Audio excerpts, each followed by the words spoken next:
Online church service में आप सबों का हार्दिक स्वागत है। तो आज के निमित्त ठहरा हुआ आह्वान वचन जो हमें मिलता है भजन संहिता भजन नंबर 25 प्रथम 2 पद। भजन संहिता भजन नंबर 25 प्रथम 2 पद। हे यहोवा, मैं अपने मन को तेरी ओर उठाता हूँ। हे मेरे परमेश्वर, मैंने तुझी पर भरोसा रखा है, मुझे लज्जित होने ना दे। मेरे शत्रु मुझ पर जय जयकार करने ना पाए। आमीन। आराधना आरंभ करते हुए हम लोग गाएंगे साक्षीवाणी नया एवं पुराना गीत नंबर 9। नया एवं पुराना साक्षीवाणी गीत नंबर 9। अब मन और मुंह और हाथ ईश्वर की ओर उठाओ और उसका बड़ा प्रेम और उत्तम कार्य बढ़ाओ। वह हम पर कृपावान दयाल करुणामय हमारे बालपन से आज तक ठहरता है। अब मन और मुंह और हाथ।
मंडली खड़ी हो जाए।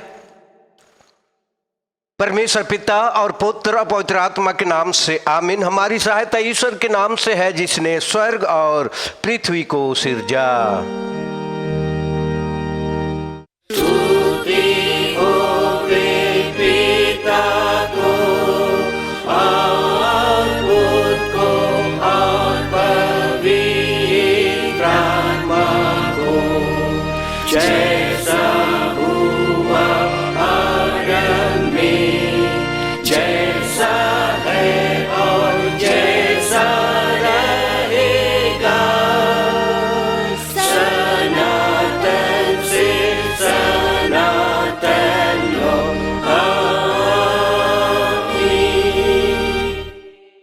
हम ईश्वर के सामने अपने पापों को दीनताई से मान लें। हे सब शक्तिमान ईश्वर दयालु पिता, हम दीनताई से अपने सब पाप और अपराधों को तेरे सम्मुख मान लेते हैं। तो अपने प्रिय पुत्र हमारे प्रभु यीशु ख्रिस्त के कारण हम पर दया दृष्टि कर और हमारे सब पापों को क्षमा कर। आमीन। प्रभु हम पर दया कर।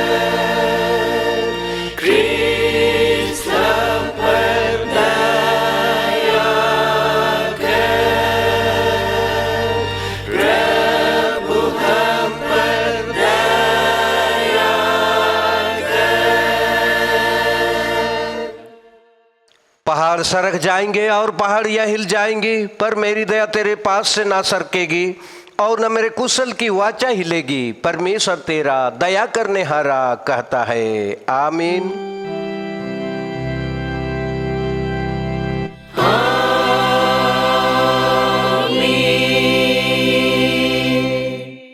मंडली खड़ी हो जाए।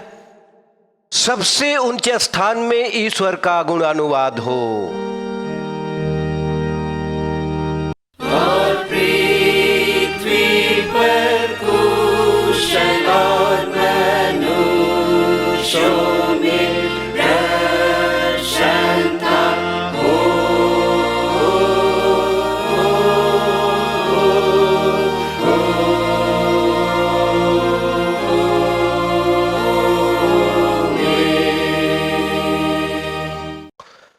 प्रभु तुम्हारे संग हो।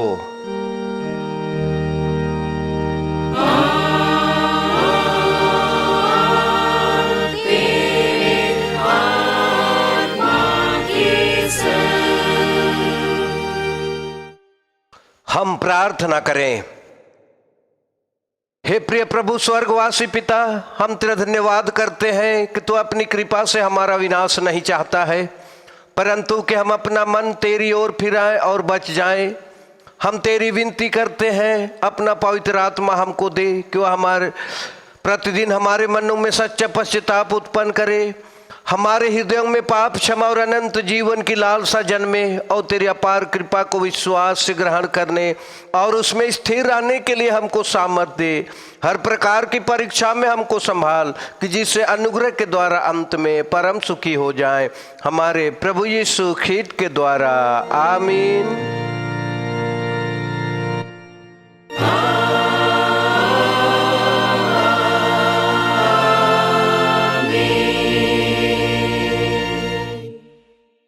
आज के लिए 18 हुआ पहला पाठ वचन जो हमें मिलता है प्रेरित क्रिया अध्याय 4 32 से 35। प्रेरित क्रिया 4 अध्याय उसके 32 से 35 पद लो, जिसमें यो लिखा है, विश्वास करने वालों की मंडली एक चित्त और एक मन की थी। यहाँ तक कि कोई भी अपनी संपत्ति अपनी नहीं कहता था, परंतु सब कुछ साझे में था। प्रेरित बड़ी सामर्थ से प्रभु यीशु के जी उठने की गवाही देते रहे और उन सब पर बड़ा अनुग्रह था। उनमें कोई भी दरिद्र ना था, क्योंकि जिनके पास भूमि या घर थे वे उनको बेच बेच कर बिकी हुई वस्तुओं का दाम लाते और उससे प्रेरितों के पांवों पर रखते थे और जैसी जिससे आवश्यकता होती थी उसके अनुसार हर एक को बांट दिया करते थे। आमीन। तेरा धन्यवाद हुए हे क्रिस्ट यीशु। हालेलुया। Hallelujah, hallelujah, hallelujah.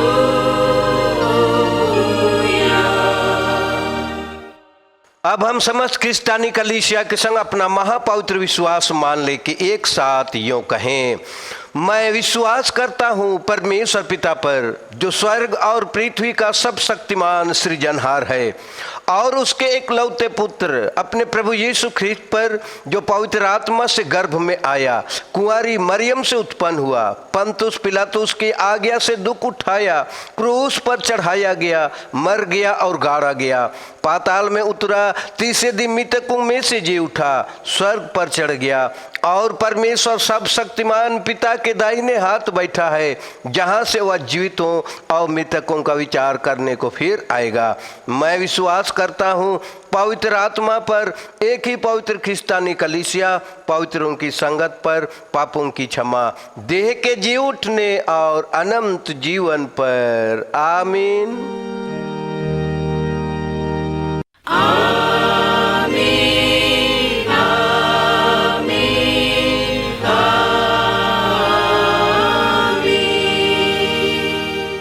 मनली बैठ जाएगी। दूसरी गीत हम लोग गाएंगे, साक्षीवाणी नया गीत नंबर 141 141 और पुराना नंबर 159 159 141 159। पापी फिरो लाओ अपने पाप का भार, विनती करके मुंह बल गिरो सामने अपने तारनहार। जैसे हो तुम वैसे आओ, प्रभु पास अनुग्रह पाओ। पापी फिरो, पापी फिरो। पापी फिरो, पापी फिरो, लाओ अपने पाप का भार। विनती करके उबल गिरो, सामने अपने तारनहार।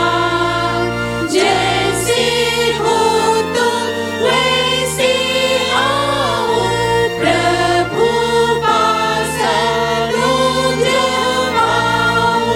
पास तुम्हारे यीशु आया, वचन सेवा देता चल।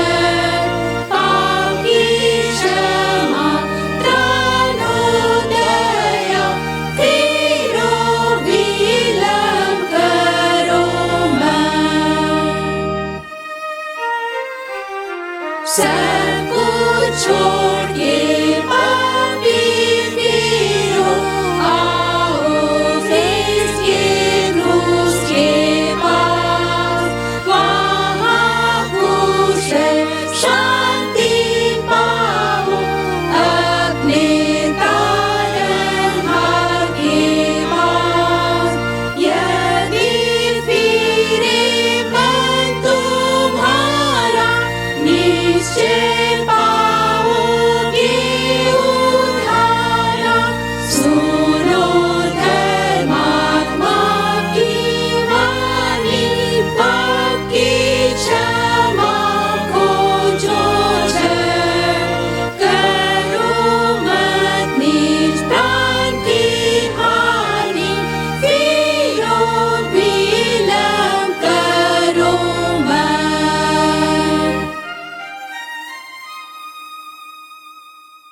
मंडली उठे। सबों को हमारे पिता ईश्वर और हमारे उद्धारकर्ता प्रभु यीशु ख्रीष्ट की ओर से अनुग्रह और शांति मिले। आमीन। आइए हम प्रार्थना करें।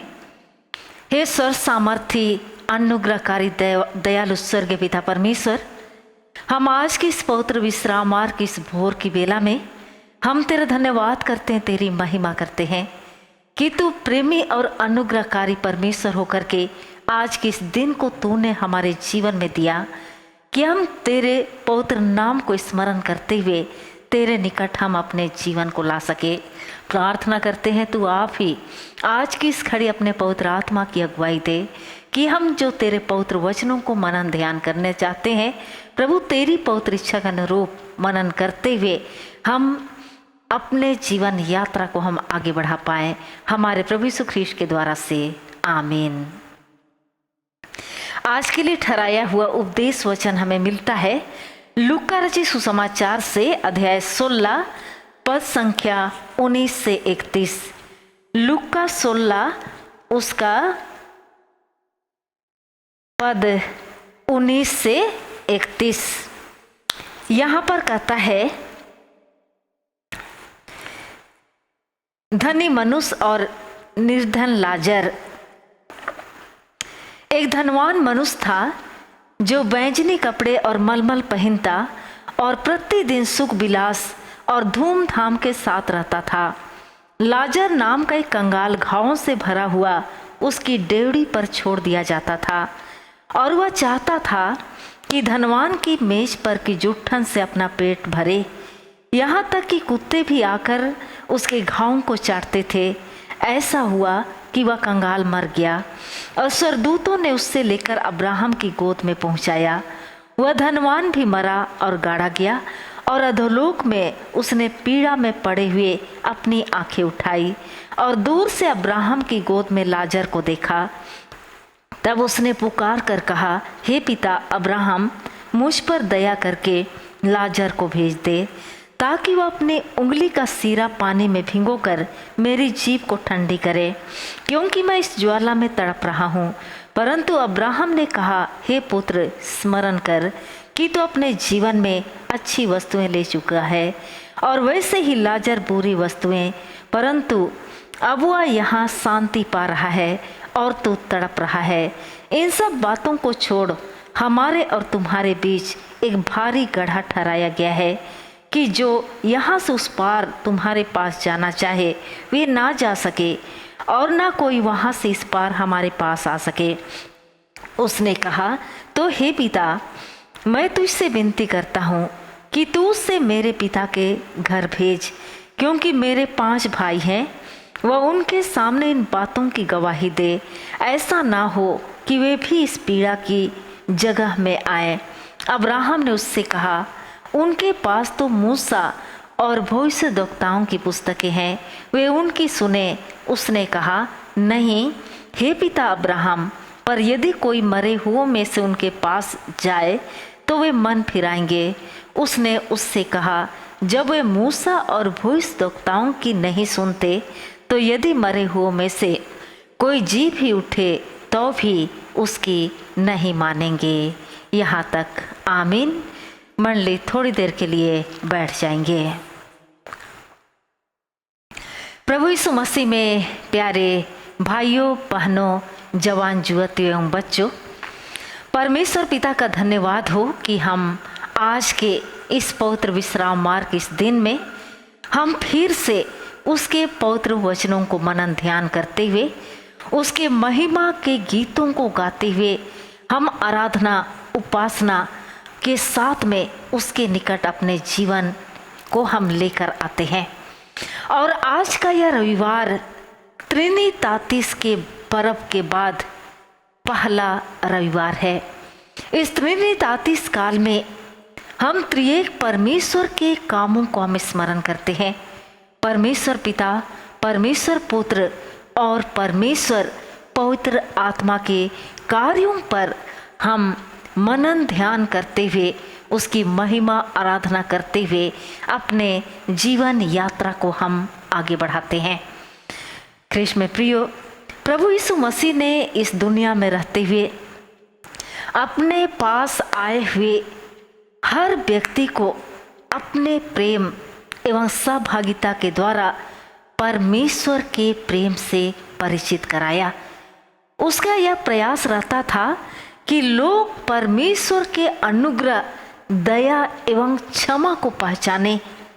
सबके साथ उसका मित्रतापूर्ण व्यवहार शास्त्रियों एवं फरीसियों को खलता था। उन्हें प्रभु यीशु मसीह का ऐसे तुच्छ समझे जाने वाले लोगों से मेल जोल गवारा नहीं था और वे प्रभु यीशु पर इस बात के लिए क्रोधित होते और बड़बड़ाते थे।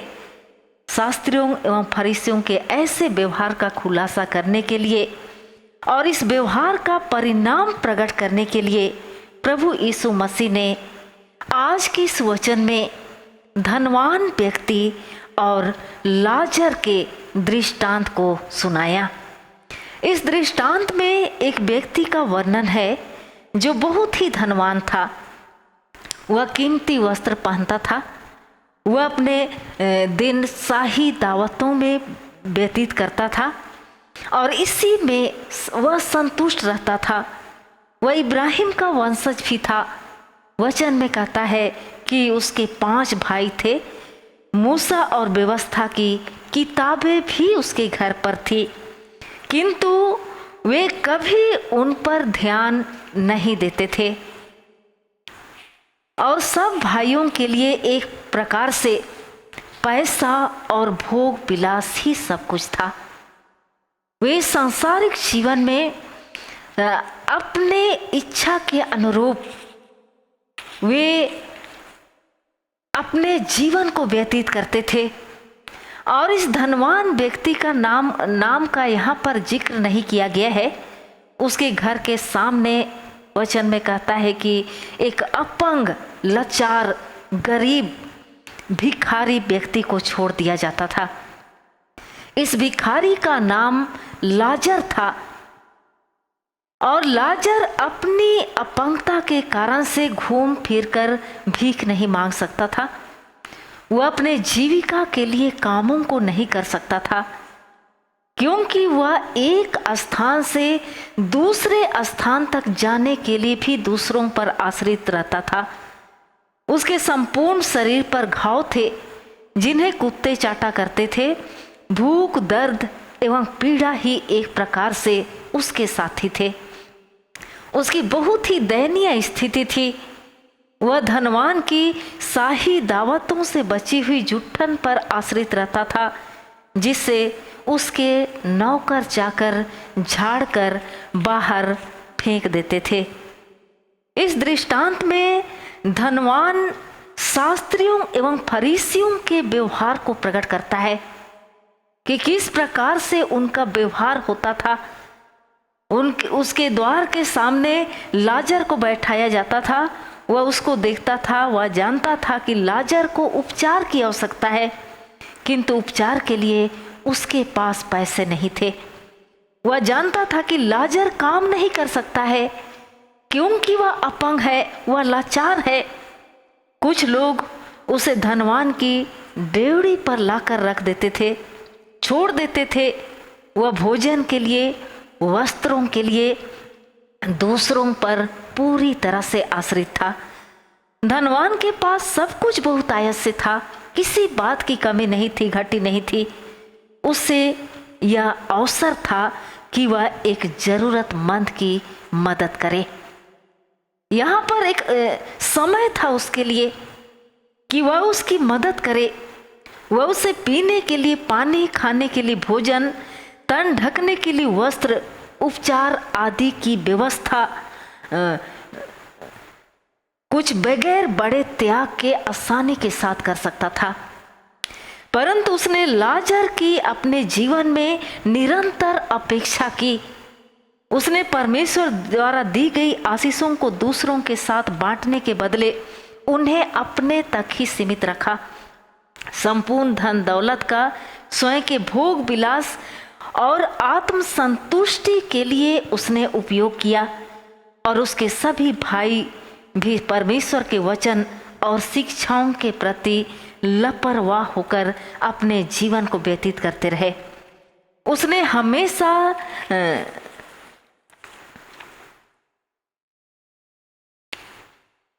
सब कुछ स्वयं की महिमा और आनंद के लिए किया। लाजर तो जीवन भर दुख सहा, लेकिन वह हमेशा परमेश्वर के प्रति विश्वास योग्य रहा।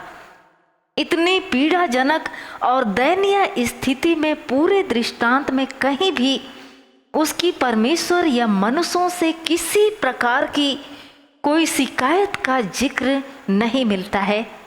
उसने खामोशी से जो कुछ अपने जीवन में हो रहा था उन सारी बातों को वह सह रहा था, लेकिन किसी प्रकार का कोई शिकायत उसने नहीं किया। इस खंड में वर्णित धनवान मनुष्य ने यहाँ पर कुछ गलत नहीं किया था। हम कहते हैं कि उसने गलत किया। उसने लाजर की सुधि नहीं की, लाजर के लिए सहायता के हाथ को उसने नहीं बढ़ाया।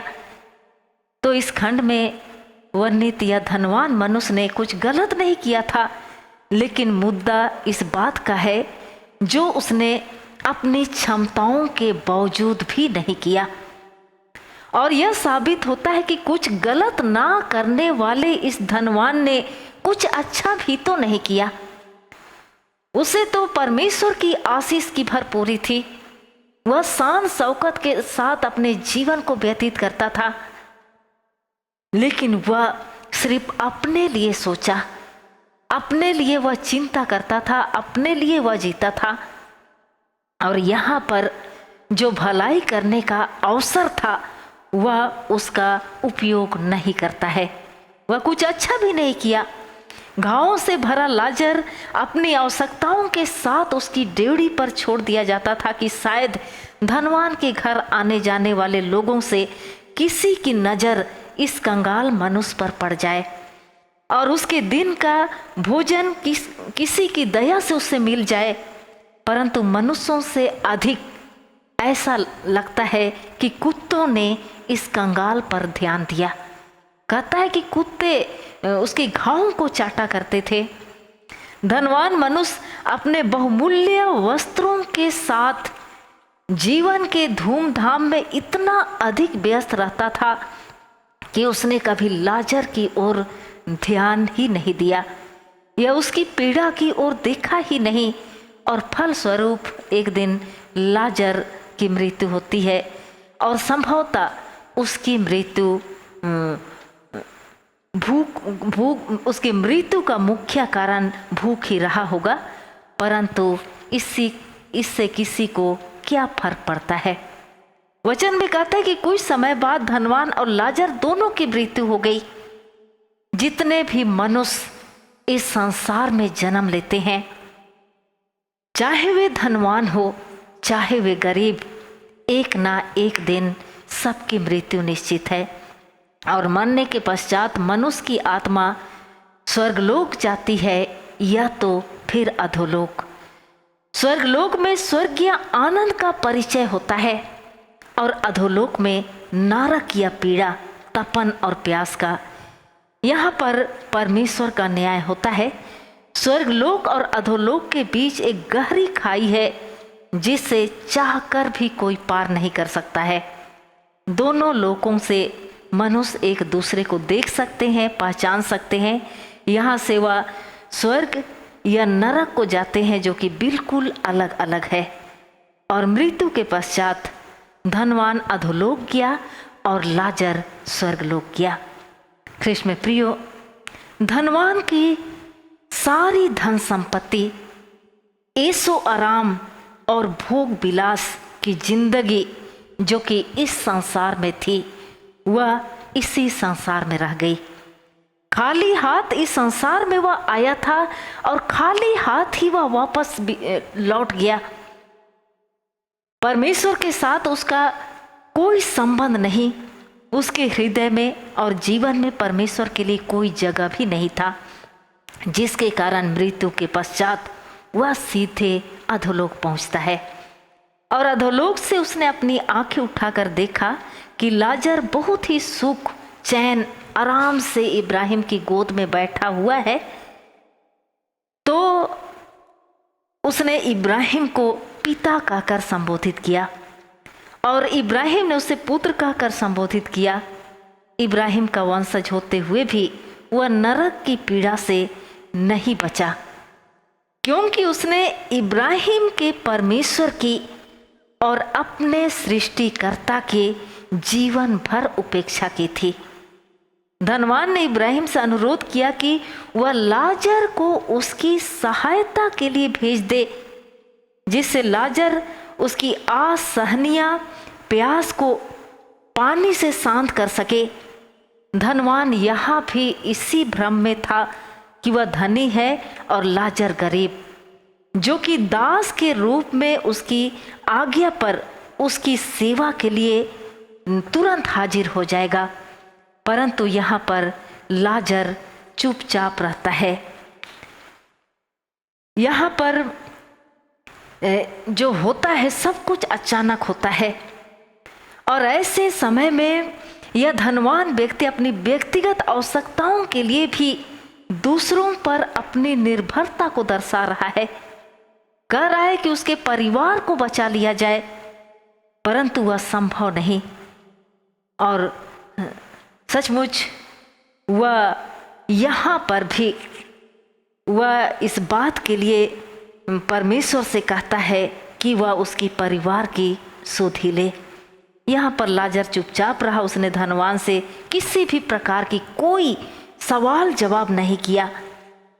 उसने यह नहीं कहा कि पृथ्वी पर रहते हुए तुमने मेरी कभी सुधि नहीं ली। लाजर चाहता तो उसको बहुत कुछ कह सकता था, परंतु फिर भी वह खामोश रहा। इब्राहिम ने ही धनवान के पास लाजर को भेजने से इनकार कर दिया। इसके बाद धनवान ने फिर दूसरी बार इब्राहिम से अनुरोध किया कि वह लाजर को उसके पिता के घर भेज दे, जिससे वह वहां जाकर उसके अन्य 5 भाइयों को भी चेतावनी दे कि वे जिस मार्ग पर चल रहे हैं वह मार्ग मनुष्य को नरक तक पहुंचाता है। वह नहीं चाहता था कि उसके भाई उसके समान इस असहनीय पीड़ा के भागीदार हों। वे भी अपने कामों की वजह से इस नरक दंड के भागीदार हों, और इसीलिए वह परमेश्वर से इस प्रकार की याचना करता है। धनवान की इस याचना को भी इब्राहिम ने यह कहकर ठुकरा दिया कि उसके पास मूसा और भविष्यद्वक्ताओं की पुस्तकें हैं, वे उसकी सुने। परंतु उसने कहा कि उसके भाई मूसा और भविष्यद्वक्ताओं की बातें नहीं सुनते। यदि मृतकों में से कोई जी उठकर उनके पास जाएगा तो वे जरूर उसकी सुनेंगे। तब परमेश्वर कहता है कि धनवान की इस तर्कपूर्ण विनती को इब्राहिम इस तर्क के साथ ठुकरा देता है कि यदि वे मूसा और भविष्यद्वक्ताओं की नहीं सुनते तो मृतकों में से यदि कोई उनके पास जाएगा तो वे उसकी भी नहीं सुनेंगे। पहला सामुएल 28 का 7 से 8 में इब्राहिम के इस तर्क का उदाहरण भी हमें मिलता है। यहाँ वर्णन है राजा साउल का। उसने इंदौर में भूत सिद्धि करने वाली स्त्री से सामुएल को बुलवाया, किंतु सामुएल की बातें सुनकर भी उसने परमेश्वर की ओर मन नहीं फिराया, वह पश्चाताप नहीं किया, मन नहीं फिराया। यूहन्ना 12:10 में वर्णन है मरियम और मार्था के भाई लाजर का, जिसको मरे हुए 4 दिन हो गए थे और प्रभु यीशु मसीह ने उसे कब्र में से जिला उठाया था। बहुतेरे शास्त्रियों और फरीसियों ने इस घटना को देखा, इस आश्चर्य कर्म को देखा, किंतु फिर भी वे विश्वास नहीं किए, मन नहीं फिराए और उल्टे प्रभु यीशु के साथ में लाजर को भी मारने की युक्ति ढूंढने लगे। कृष्ण में प्रियो, मूसा और नबियों या भविष्यद्वक्ताओं की किताबों में भी परमेश्वर के अद्भुत सामर्थ के कामों का और परमेश्वर की आज्ञाओं का वर्णन है। मूसा और नबियों की किताबों में भी परमेश्वर के अद्भुत सामर्थ के कामों और परमेश्वर की आज्ञाओं का वर्णन है।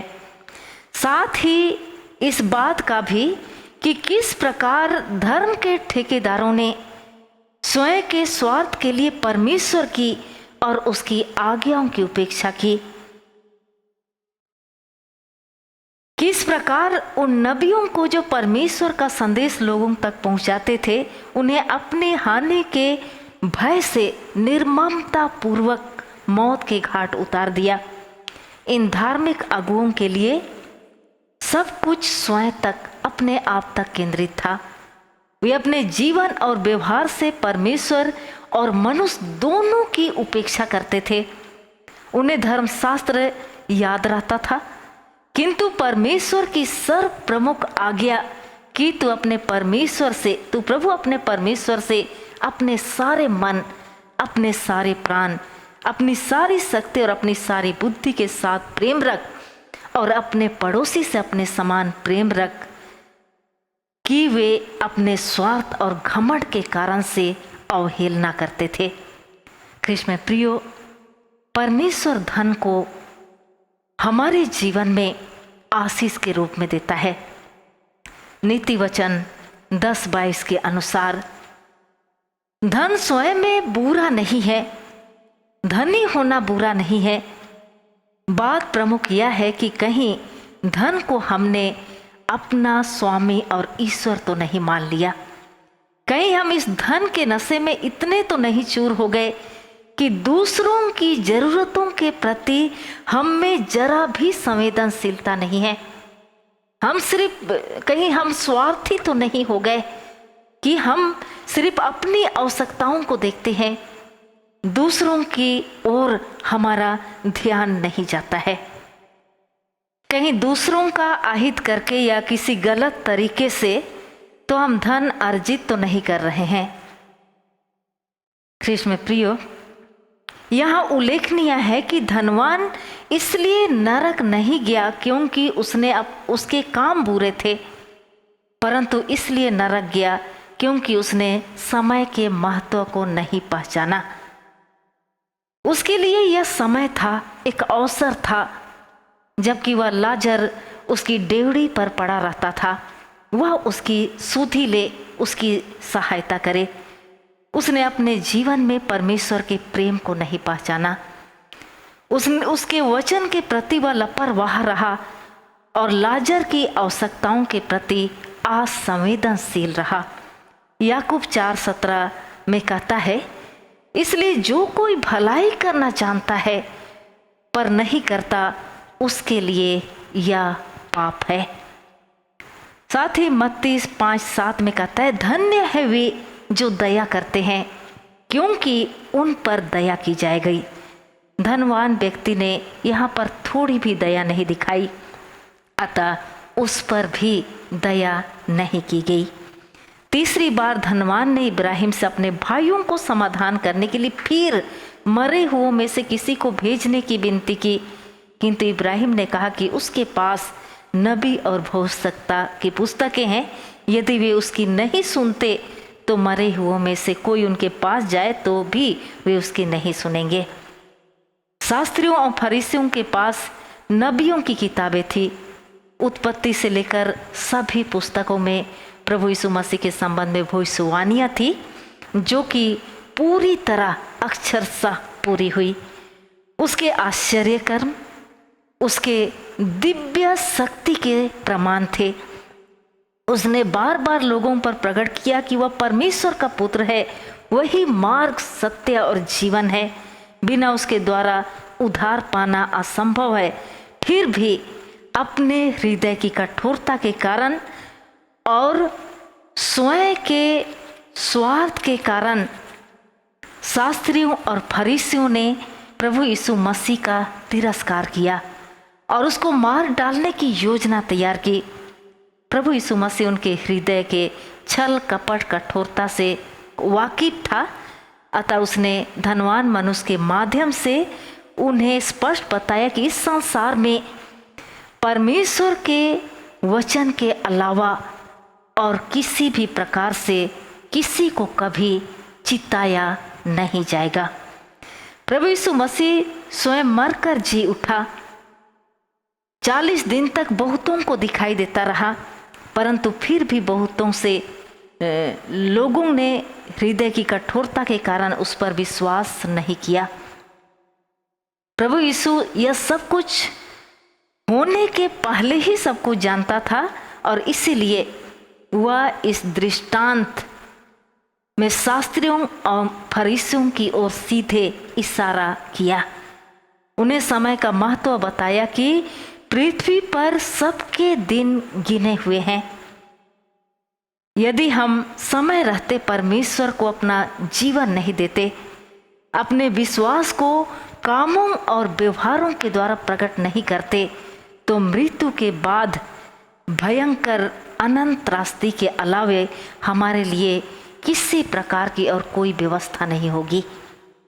ख्रिस्त में प्रियो, परमेश्वर की आशीषों को स्वयं तक ही सीमित नहीं रखना है, परंतु उसे दूसरों के साथ बांटना है। हमारे पास जो कुछ है परमेश्वर उसका दाता है, हमें दूसरों को भी उसमें भागी करना है। दूसरा, दूसरों की आवश्यकताओं के प्रति हमें संवेदनशील रहना है।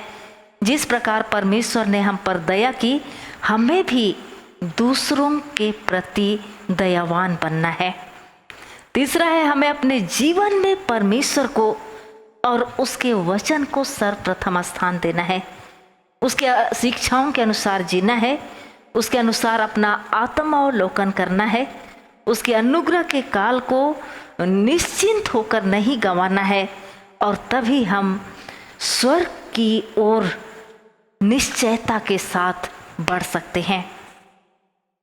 चौथा, परमेश्वर की ओर फिरने के लिए दर्शन या आश्चर्य कामों के प्रमाणों की प्रतीक्षा करना व्यर्थ है।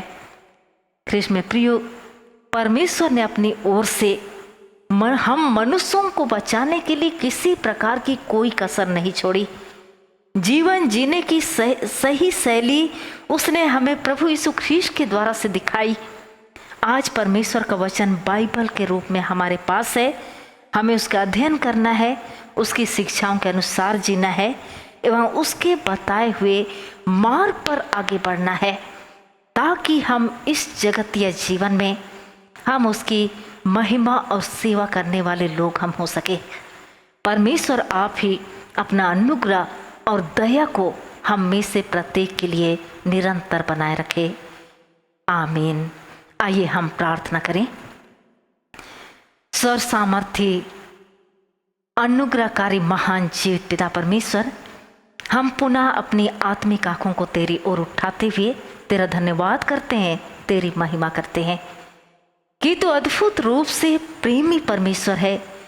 हम में से प्रत्येक से प्रेम किया पिता, और इस जगतीय जीवन में तू आप ही हम में से प्रत्येक को अगुवाई देता है कि हम भी एक दूसरे की सुधि ले, एक दूसरे की चिंता करें, एक दूसरे के लिए अपना हृदय, अपना भंडार, अपने मुट्ठियों को हम खोले कि सचमुच हम स्वर्ग राज या अनंत विरास के मार्ग पर आगे बढ़ने सके, पूर्ण निश्चयता के साथ आगे बढ़ सके।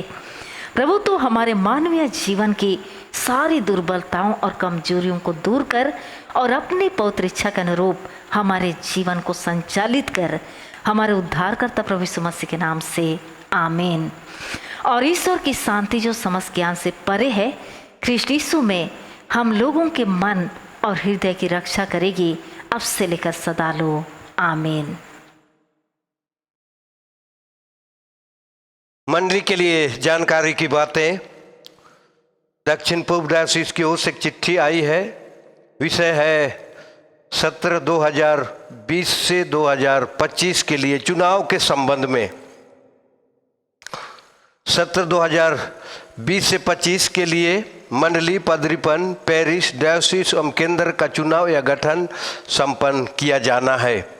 पहला, मंडलीय स्तर का चुनाव या गठन 20 जुलाई 2020 तक संपन्न किया जाए। दूसरा, पादरीपन स्तर पर का चुनाव या गठन 31 जुलाई 2020 तक संपन्न किया जाए। तीसरा, पैरिश स्तर का चुनाव या गठन 15 अगस्त 2020 तक संपन्न किया जाए। डायोसिस स्तर का चुनाव या गठन संपन्न करने के लिए सभी पैरिश अपने पैरिश के डायोसिस कार्यकारिणी सभा के सदस्यगण एवं डायोसिस परिषद के सदस्यों की सूची 31 अगस्त 2020 तक दक्षिण पूर्व डायोसिस कार्यालय कदमा खूंटी को निश्चित रूप से जमा करेंगे। GEL चर्च परसुडी मंडली की ओर से चंगाई के निमित्त एक प्रार्थना निवेदन है। ब्यांगबिल की रहने वाली श्रीमती बहलेन होनहगा 19 मई से बुखार एवं शारीरिक रीति से वो कमज़ोर हो गई है, जिसके कारण से मर्सी अस्पताल में भर्ती किया गया है। तो उनकी जल्द चंगाई के लिए हम इसी वक्त इसी के लगातार में हम प्रार्थना करें।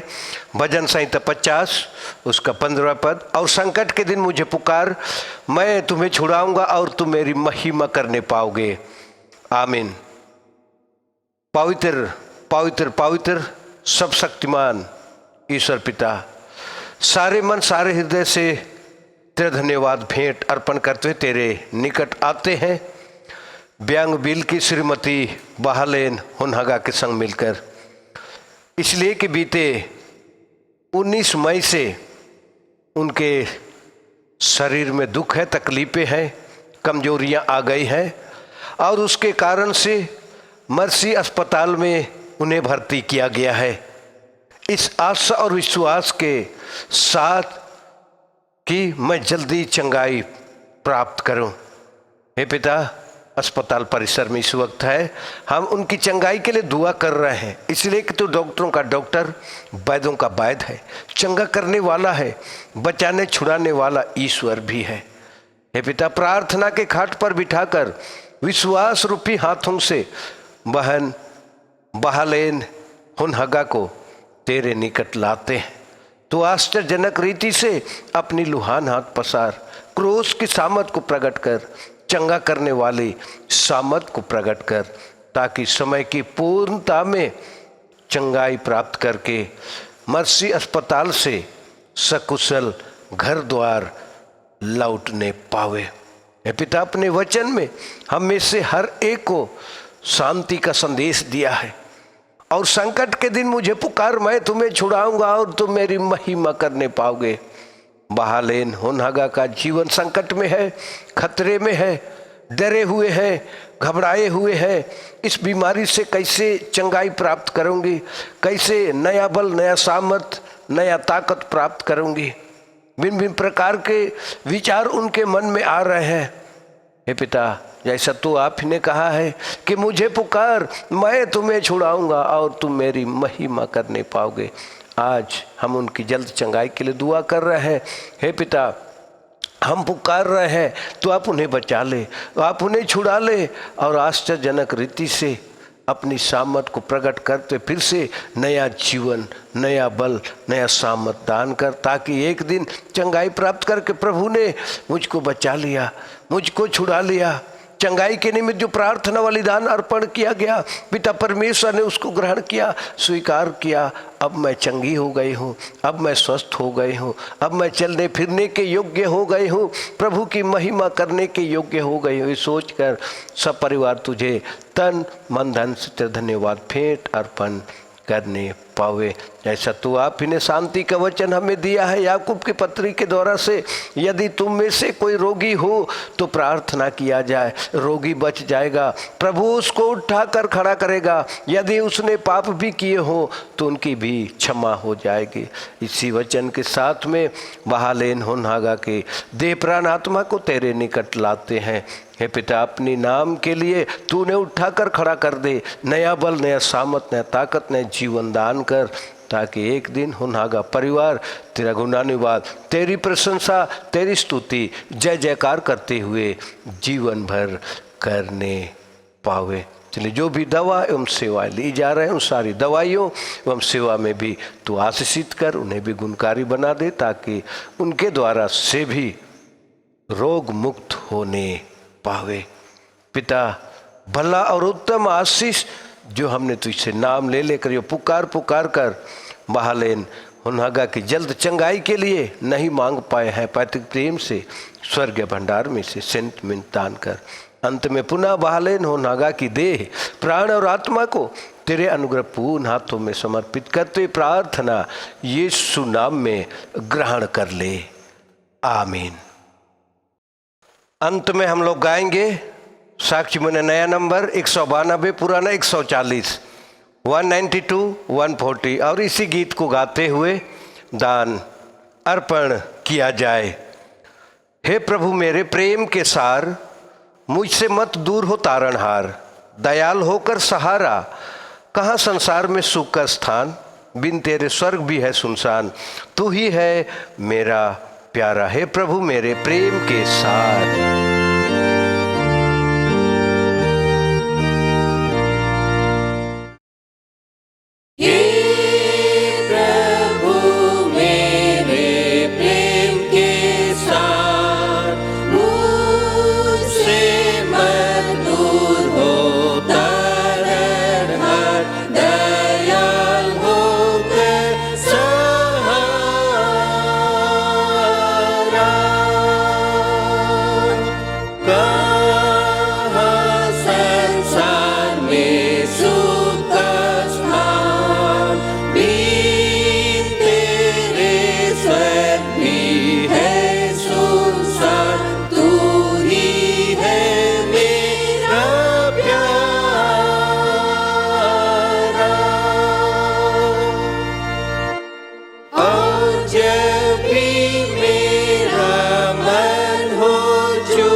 कि उनसे तेरा आदर हो, भलाई तेरी मंडली को दे मुझे अपनी दया।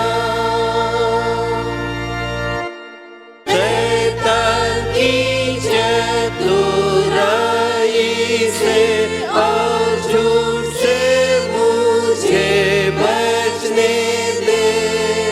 सब विपद में हो मेरी ढाल, क्रूस धूप में मुझे भी संभाल।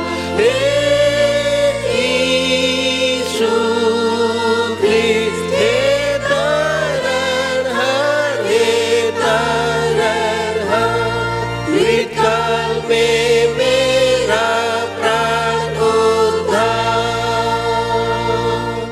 मृतकाल में मेरे निकट हो, भेज अपने प्रिय दूतों को कि मेरा प्राण ले जावे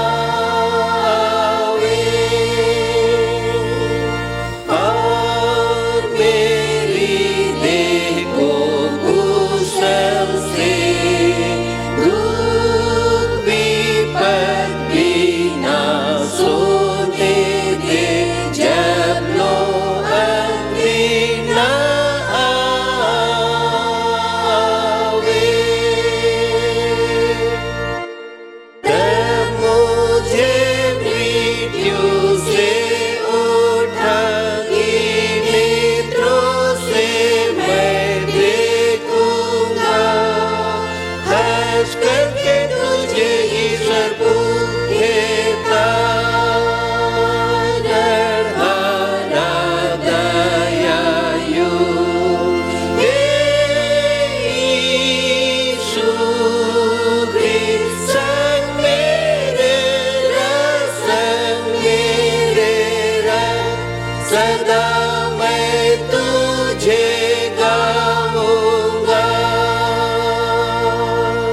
मंडली खड़ी हो जाएगी, सब मिलकर गाएंगे। धन है परमेश्वर तुम्हारे व घर का वरदाई।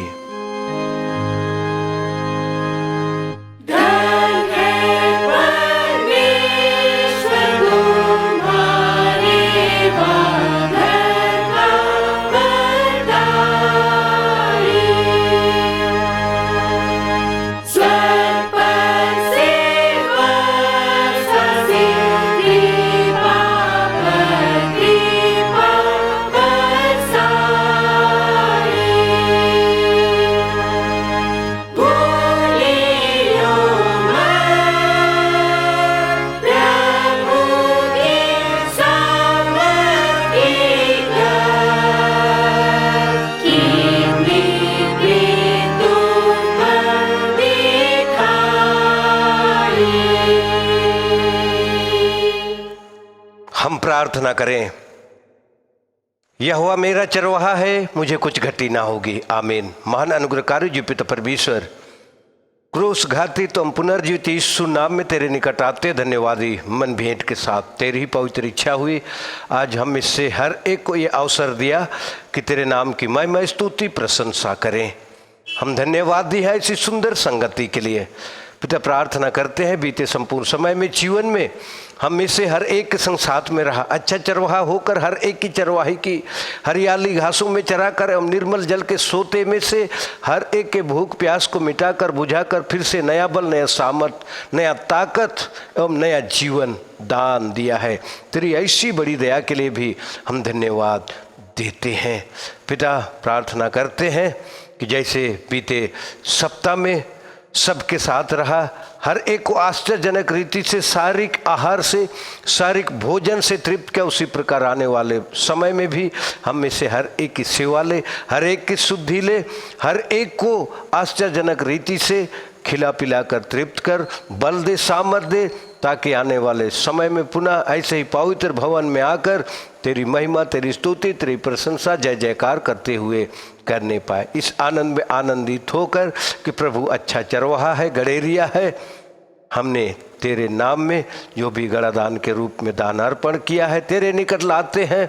हमारी ये ऑटोनॉमी कलीसिया आगे बढ़े, फूले फले, से पिता आशीष दे, ताकि ऐसे दानों के द्वारा से पूरी घोषणा कलीसिया निरंतर फूलने एवं फलने पाए। देने वाले हाथों और भंडारों को आशीष से परिपूर्ण कर। इसी के साथ जो भी सिर निदान के रूप में हमने अर्पण किया है, भिन्न भिन्न प्रकार के लिफाफ दान के रूप में हमने अर्पण किया, स्वेच्छा दान के रूप में अर्पण किया, सभी दानों को एक मन होकर तेरे अनुग्रह के सिंहासन तले लाते हैं। हे पिता, तू आप अपने नाम की महिमा के लिए हर एक दानों को ग्रहण कर आशीषित कर, ताकि धर्म के काम, प्रेम के काम, अति आवश्यक काम, मंडली एवं कलीसिया से संबंधित काम तेरी पवित्र इच्छा के अनुकूल सुचारू रूप से चलने पाए। जिन हाथों ने दिया है उन हाथों को आशीष दे। जिस भंडार में से हमने दिया है उस भंडार को भी आशीष से परिपूर्ण कर। पिता, प्रार्थना करते हैं रोगी दुखी भाई बहन, माता पिता, बच्चे बच्चियों के लिए तो चंगा करने वाला, बचाने छुड़ाने वाला ईश्वर होकर यीशु नाम में उनके सारे रोगों को, सारी दुखों को, सारी तकलीफों को, कमजोरियों को यीशु नाम में दूर कर क्रूस की सामत को उनके जीवन में उंडेल दे, चंगा करने वाली सामत को उंडेल दे। यीशु नाम में तो आप उन्हें उठाकर खड़ा कर दे, ताकि सभी बीमार एक दिन चंगे होकर, प्रभु ने हम सबको बचा लिया, प्रभु ने हम सबको छुड़ा लिया, अब हम स्वस्थ हो गए हैं, अब हम चंगे हो गए हैं, प्रभु की महिमा के में, प्रभु के भवन में हम जा सकते हैं, वेदी के निकट खड़े हो सकते हैं। सोच कर तन मन धन से तेरा धन्यवाद, भेंट बलिदान अर्पण करने पावे। पिता, प्रार्थना के द्वारा से पूरे टाटा नगर पेरिस को, हम पूरे घोषणा कलीसिया को, इसी के साथ जितने भी मसीही मित्र हैं सबको तेरे निकट लाते हैं। हे पिता, सबों को तू आश्चर्यजनक रीति से आवश्यकता के अनुसार आवश्यक आशीषों से परिपूर्ण कर, ताकि हर एक तेरी पवित्र इच्छा के अनुकूल निरंतर आगे बढ़ने पावे।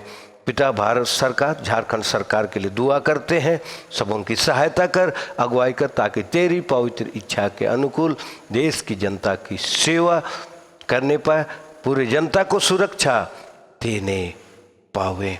पिता, प्रार्थना करते हैं पढ़ने लिखने वाले बेटे बेटियों के लिए, तो आप उन्हें बुद्धि ज्ञान दिल डौल में आगे बढ़ा, ताकि एक दिन ऊंची शिक्षा, ऊंचा ज्ञान हासिल अर्जित प्राप्त करके अपने पैरों पे खड़े होकर माता पिता के लिए, घर परिवार के लिए, देश के लिए, राष्ट्र के लिए, मंडली एवं कलीसिया के लिए आकाश के तारे गणों की नाई चमकने एवं टिमटिमाने पावे।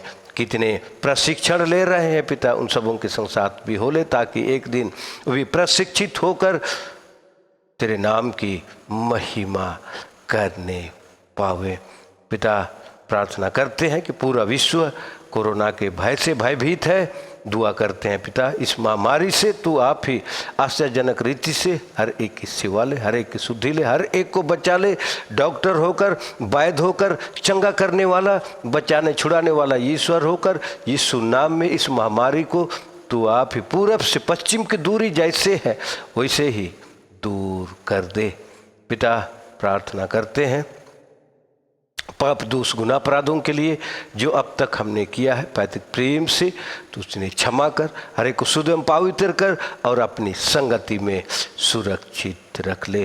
पिता, भला और उत्तम आशीष जो हमने तुझसे नाम ले लेकर नहीं मांग पाया है, पैतृक प्रेम से स्वर्ग भंडार में से सेंटमेंट दान कर। सारी महिमा तुझको देते हैं, प्रार्थना यीशु नाम में ग्रहण कर, आमीन। सब गाएंगे, सराहूं तुझे सनातन प्रेम तू। परमेश्वर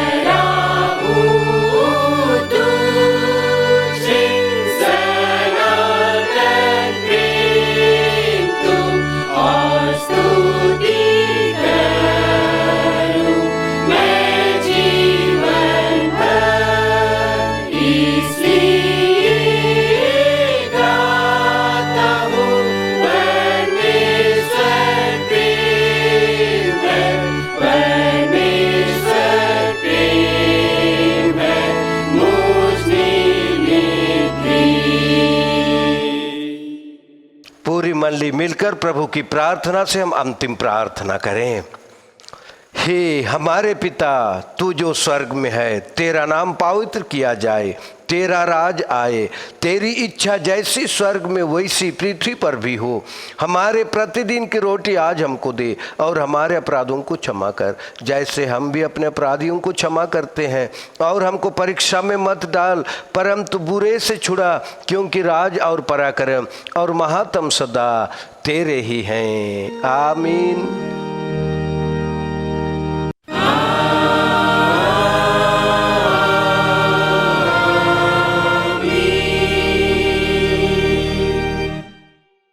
अब त्रिएक ईश्वर का आशीष विश्वासी और दीन मन से ग्रहण कर। परमेश्वर तुझे आशीष देवे और तेरी रक्षा करे। परमेश्वर अपना मुख तुझ पर प्रकाश करे और तुझ पर अनुग्रह करे। परमेश्वर अपना मुख तुझ पर प्रकाश करे और तुझे कुशल देवे। आमीन।